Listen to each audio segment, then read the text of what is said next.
Parents मैंने जानते कि छुआ को उषुम रखा केते इम्पोर्टेंट कहीं छुआपाई टेम्परेचर हूँ गोटे फास्ट भाइटाल गोटे नवजात शिशुर आमर भाइटाल्स जदि देखा फास्ट भाइटाल हूँ टेम्परेचर गोटे adult fast vital heart rate जमी छुआपाई टेम्परेचर से इम्पोर्टेंट तो छुआ को उषुम रखापी आम सब माँ बापा को छुआ को घोड़े रख रूम उषुम रख फैन बंद कर एसी बंद कर छुआ उषुम बेले बेले बहुत लगे तो माँ बापा मैंने बहुत टेंशन छुआ को ज्वर हो गला ना छुआ को नॉर्मल टेम्परेचर आपणकर रूम टेम्परेचर जोटा देखुंत ताठू अधिक रहा इम्पोर्टेंट ठीक अच्छे खरा दिने आपड़ देखिए जो रूम टेम्परेचर 37 डिग्री रोचे से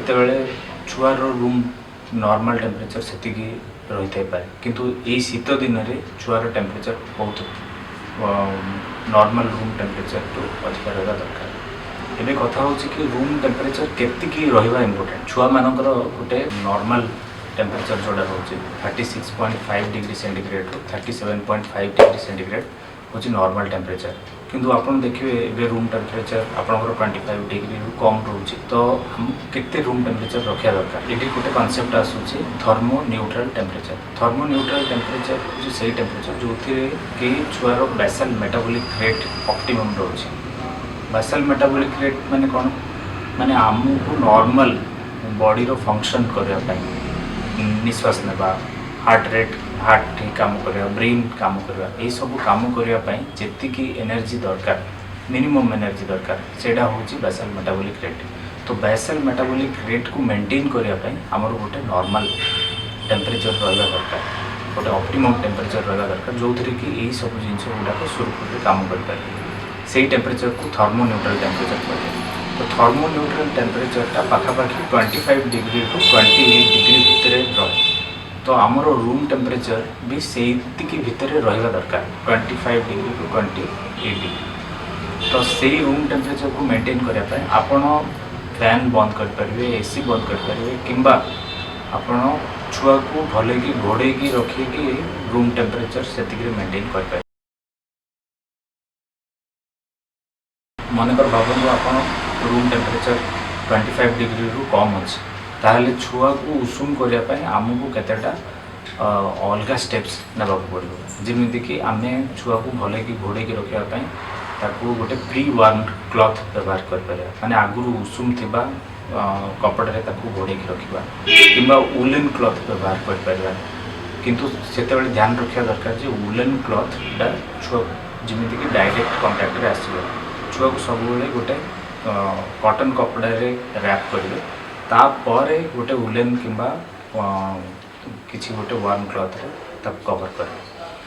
सेकेंड कथा हो कि जितेबाला रूम टेम्परेचर आपणकर बहुत कम रोचे आप रूम हीटर व्यवहार करें किंतु रूम हीटर सबुबले व्यवहार करने द्वारा छुआर केतेटा प्रॉब्लम हुए रूम टेम्परेचर बारंबार व्यवहार कले आमर रूम रो ह्यूमिडिटी टी कमी जाए छुआ मानक निश्वासटा जी इम्पोर्टेंट से ह्यूमिडिटी से इम्पोर्टेंट कम पाई आपको जब ड्राई एयर छुआ मैंने बारंबार निश्वास नहीं रेस्पिरेटरी इन्फेक्शन होबार चांसेस अच्छे कहीं छुआ जिते जन्म हो गोटे नॉर्मल रेस्पिरेटरी फिजियोलॉजी थाए जो थी कि छुआ मैंने फास्ट जन्म होगा पर निश्वास नेबा स्टार्ट करते आगुरी जहाँ भी छुआर ऑक्सीजन दरकार थिला माँ पेटरे थिला बेलू डायरेक्ट ब्लड रू माँ पेटरे माँ ब्लड रू डायरेक्ट ऑक्सीजन छुआ पाउला किंतु जन्म होगा सांगे सांगे छुआ ऑक्सीजन पाइबापी निजे निश्वास नेबा पड़ो तो जो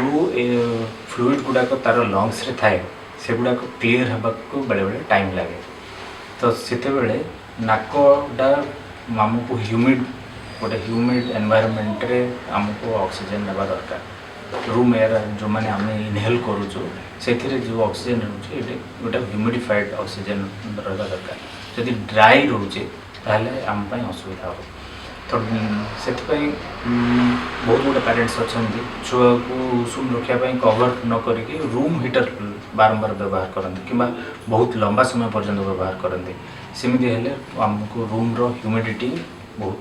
कमी जाए। रूम ह्यूमिडिटी कमिला माने छुआ को रेस्पिरेटरी इन्फेक्शन होबार भी चांसेस अच्छे। सेमती आम देखा जदि रूम हीटर व्यवहार करते इवन स्किन भी बहुत ड्राई होबार चांसेस अच्छे। स्किन ड्राई है माने चोपा छाड़ छुआ को अनकंफर्टेबल लगे छुआ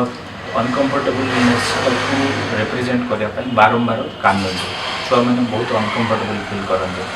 तो गोटे छुआ जिते कांदुचे आम फास्ट मदर कौन चिंता कर छुआ को भोक लगुच किंतु जदि टेम्परेचर एक्सेस होगा द्वारा जदि छुआ कांदुचे ताहले आमको टेम्परेचर कम करने किसी ना आम छुआ को खाली कपड़ा खोलिकी टे कोड़े धरिले छुआर नॉर्मल टेम्परेचर आसी ठीक अच्छे। एवं आम रूम टेम्परेचर ठू आम जदि छुआर बॉडी टेम्परेचर को आम कंपेयर करवा सब देखार अच्छे छुआ प्रॉपर्ली कंफर्टेबल अच्छी कि नहीं। जदि कंफर्टेबल लगुनि just to keep the baby on the mother's lap. 3 number हूँ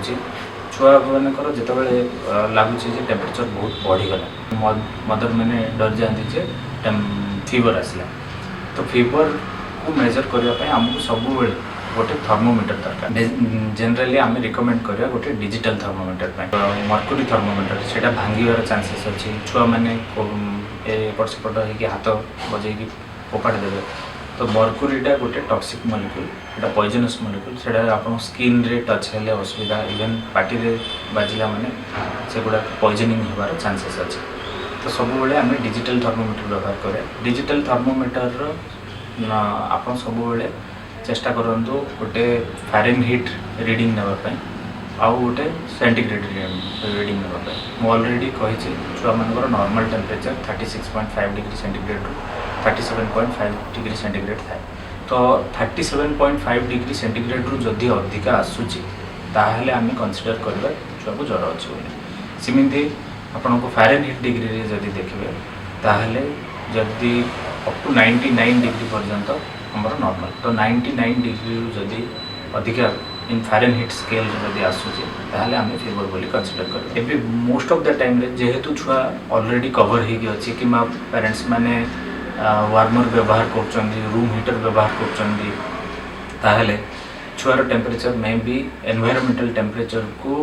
एडप्ट करके तार टेम्परेचर बढ़ी थाई पाए। तो सेटा को आम केमी जानवा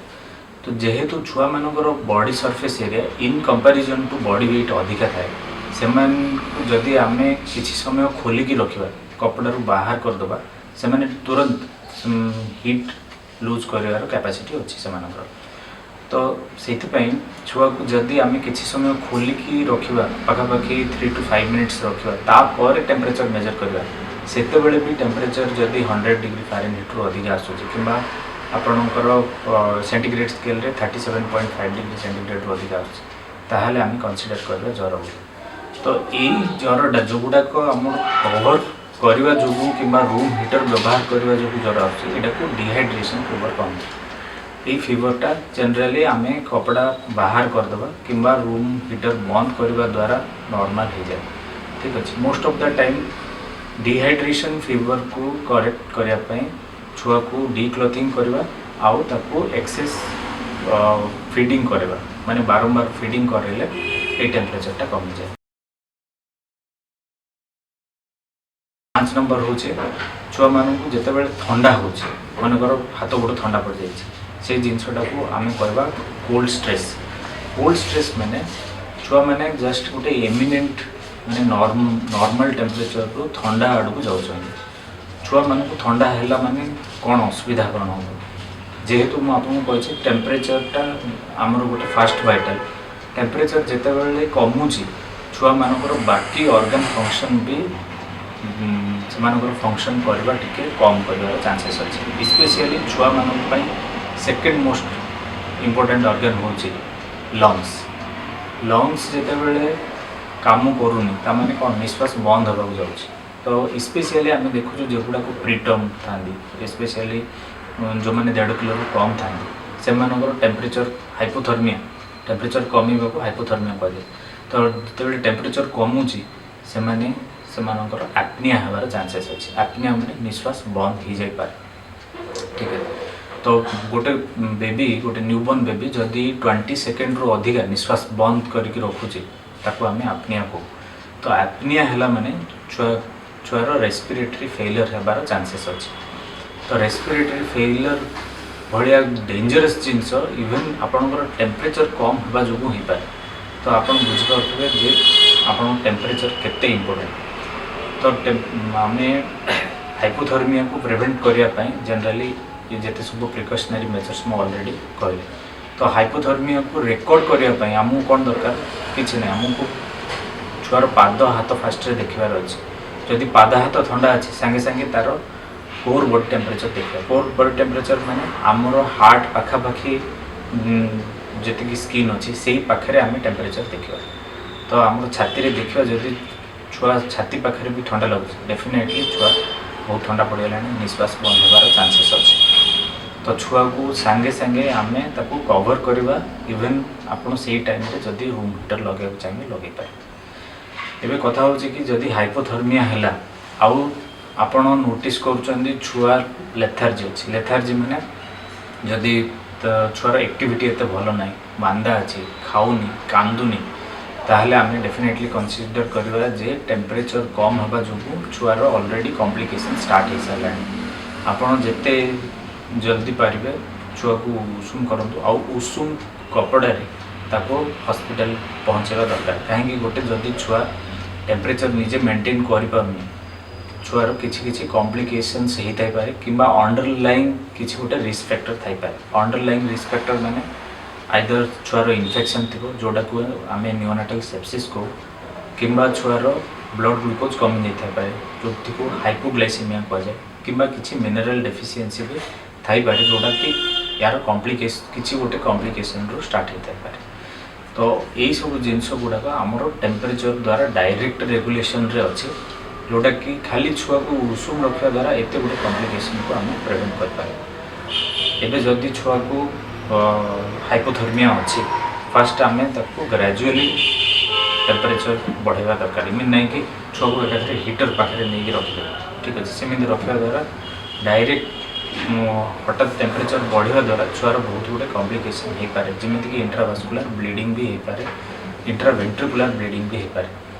इंट्रावेंट्रिकुलर ब्लीडिंग माने मुंडरे जितेटा स्पेस अच्छी से वेंट्रिकल कहते से भी ब्लीडिंग होबार चांसेस अच्छे। तो आमको ग्रेजुएटेड वे रे छुआर टेम्परेचर बढ़ार अच्छे। तो आपड़ जदि हाइपोथर्मिया हो आउ मदर माने कॉन्फिडेंट नहांती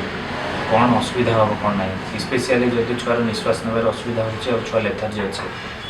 यहाँ बेटर हो छुआ को हॉस्पिटल को जल्दी पहुँचेगा दरकार।